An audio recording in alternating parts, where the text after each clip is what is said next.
So, the silent era has done a lot for Shakespeare in America. Then we come to the sound era. The jazz singer, for the first time, audiences hear people talking and singing, as well as the incidental music being played live by a pianist in the theatre. And Shakespeare is not far behind in this. In 1929, there is a film of The Taming of the Shrew, starring Douglas Fairbanks Jr. and Mary Pickford. Now, do those names ring a bell with any of you? Do you know who they are? It's a very long time ago, but the best illustration I can give you is to say that they were the Brad Pitt and Angelina Jolie of Hollywood in 1929, but magnify their fame and their income by about 1,000%. They were absolutely the biggest of the biggest stars in Hollywood at that point.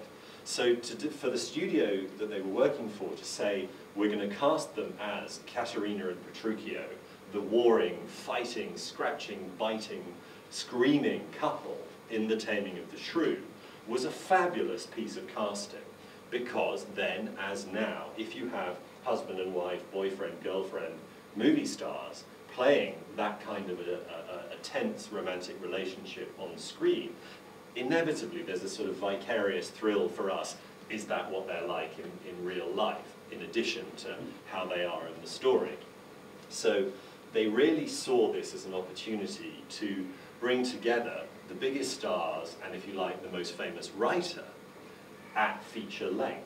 So The Taming of the Shrew comes out in 1929, but it doesn't really work.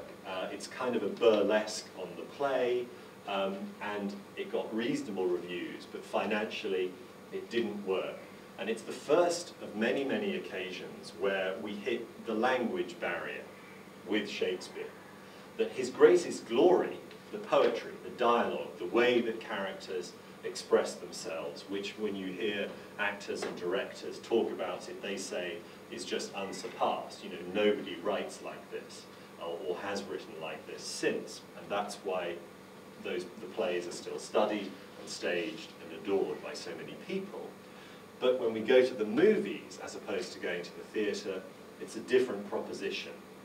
There's this unspoken contract, if you like, that when you go to see Shakespeare in the theatre, you know that it's going to be his language, and you'll have to invest a bit more effort in understanding it. But a night out at the movies on a Friday or a Saturday, your leisure time, you don't have to you don't expect to need to concentrate on just understanding the dialogue to the same degree.